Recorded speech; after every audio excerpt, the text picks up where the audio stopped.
आप सोच रहे होंगे 9 रूप तो देवी के होते हैं, फिर बहू? भाई बहू भी तो लक्ष्मी का रूप है। तो जब बहू के पैर पड़ने से घर में समृद्धि आती है तो और क्या क्या होता है, जरा देखिए। रामलाल और श्यामलाल 2 भाई थे। दोनों बड़े ही प्यार से साथ ही एक ही घर में रहते, लेकिन दोनों की बीवियों का रवैया एक दूसरे के लिए बिल्कुल ठीक नहीं था। एक दिन रामलाल की बीवी कहती है, अरे रमा, ये क्या कर दिया? सारा कचरा पूरे घर में फैला दिया। माफ करना दीदी, मैंने रखा तो एक ही जगह था, लेकिन हवा इतनी तेज चली कि उड़ गया। अभी उठा देती हूँ। हाँ हाँ जल्दी करो। और एक बात, अब भाई साहब से बोल देना कि 2 रसोई कर ले। पता तो है मेरा बेटा सोहन बड़ा हो गया है, अब लड़की वाले भी आने लगे हैं, तो उसकी शादी हो ही जाएगी इस साल। हाँ हाँ दीदी, मेरा बेटा विहान भी तो बड़ा हो गया है और उसकी भी तो शादी होनी है। ठीक कहती हैं आप। अब हम ऊपर वाले तल्ले पर शिफ्ट हो जाएंगे। मैं विहान के पापा से बात कर लेती हूँ। बात नहीं करना, शिफ्ट होना है, क्योंकि मैं अब साथ नहीं रह सकती। हाँ हाँ दीदी, ठीक है ना। फिर क्या, हो जाते हैं एक घर के, एक परिवार के 2 टुकड़े और 2 रसोई, दोनों के बेटों की शादी। और फिर शुरू होती है कहानी। अरे मेरी बहू तो ढेर सारा दहेज लाई है। ये देखो, बड़ा टीवी, एसी, कार और गहने भी। दीदी ये तो बहुत अच्छा है, लेकिन है कहाँ आपकी बहू? वो सो रही है, थोड़ी रिजर्व टाइप की है ना, अपने ही कमरे में रहती है और ज्यादा बात भी नहीं करती।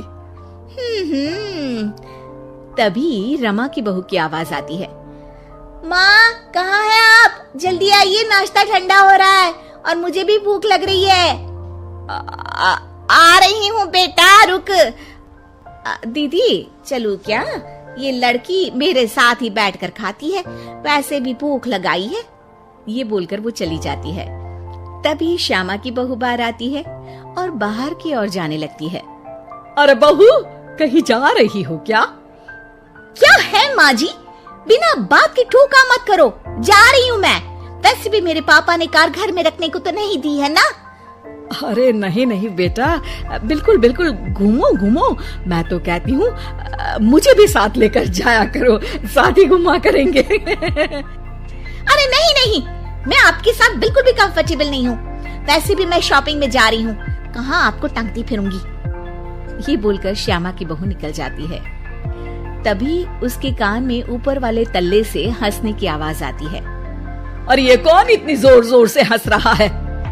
ऊपर जाती है, जहाँ वो देखती है कि रमा और उसकी बहू साथ बैठकर बातें कर रही होती हैं। फिर तो मम्मी जी इतना मजा आया कि मैं क्या बताऊं।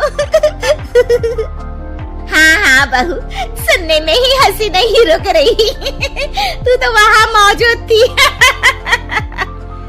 तभी दोनों की नजर श्यामा पर पड़ती है। अरे ताई जी आइए ना, आइए। वो उनके पैर छूती है और फिर चाय बनाकर लाती है।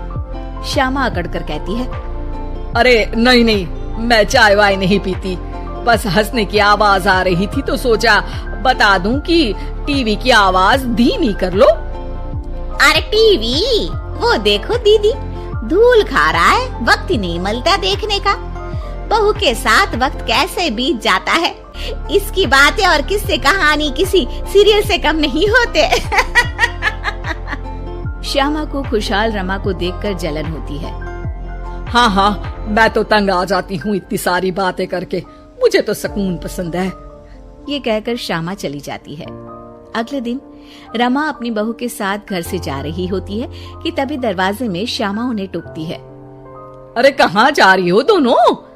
अरे देखिए ना दीदी, इसे शॉपिंग करने जाना था। मैंने कहा अकेली चली जा, तो कहने लगी मम्मी जी आप घर में अकेले बोर हो जाओगे ना, आप भी चलो हमारे साथ।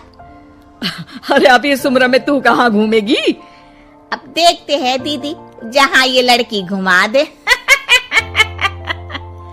अब मेरी बहू भी कल गई थी कार चलाकर। हाँ। तभी रमा की बहू कहती है, ताई जी मुझे तो कार चलानी नहीं आती, लेकिन हाँ इस सुहाने मौसम में मम्मी जी को स्कूटी की सैर करा देती हूँ। श्यामा का मुंह बंद हो जाता है। वो अपने कमरे में चली जाती है जहाँ उसकी बहू बैठकर अकेली टीवी देख रही होती है। बहू, तू भी कुछ बातें किया करना, मैं अकेले अकेले बोर हो जाती हूँ। तो क्या मैं यहाँ आपको एंटरटेन करने आई हूँ? देखिए मम्मी जी, मैं तो सिर्फ ये कहना चाहती हूँ कि ये टीवी मेरे पापा ने दी थी, तो ये टीवी कल तक मेरे कमरे में लग जानी चाहिए, समझिए आप। ये बोलकर वो वहाँ से चली जाती है। श्यामा सोच लेती है कि वो अब ये सारी बातें अपने बेटे को बताएगी। शाम को उसका बेटा जब घर आता है। अरे देख बेटा, तेरी बीवी सारा दिन अपने कमरे में रहती है, न बात करती है न चित। मैं बूढ़ी सारा दिन भूत की तरह अकेली घूमती रहती हूँ घर में। अरे माँ, मैं क्या बोलूं? मैंने कई बार उसे बोला कि सबके साथ उठा बैठा करो, हंसा बोला करो और मिलकर रहो, लेकिन वो कहती है कि उसका मन ही नहीं करता। अरे क्यों मन नहीं करता है? ऐसा क्या हो गया? माँ, तुझे याद है उसके पिता ने कार देने से मना कर दिया था। कहा था कि उनके पास पैसे नहीं है, साथ ही तेरे सामने हाथ भी जोड़ा था, लेकिन कैसे तूने उसके पिता के साथ बुरा व्यवहार किया था। उन्हें कहा था कि पैसे नहीं है तो किसी भिखारी से शादी कर दो अपनी बेटी की। हाँ बेटा, तभी तो आज दरवाजे पर इतनी लंबी कार खड़ी है। बस माँ, तो अब तू उस कार से ही बात कर और उससे मन लगा, क्योंकि पिता के आंखों का आंसू आपकी बहू के दिल तक उतर चुका है और आपकी इज्जत उसकी नजर में। अब श्यामा को समझ आता है कि कुछ निर्जीव चीजों से घर भरने से अच्छा है कि सजीव चीजों से जिंदगी भरी जाए।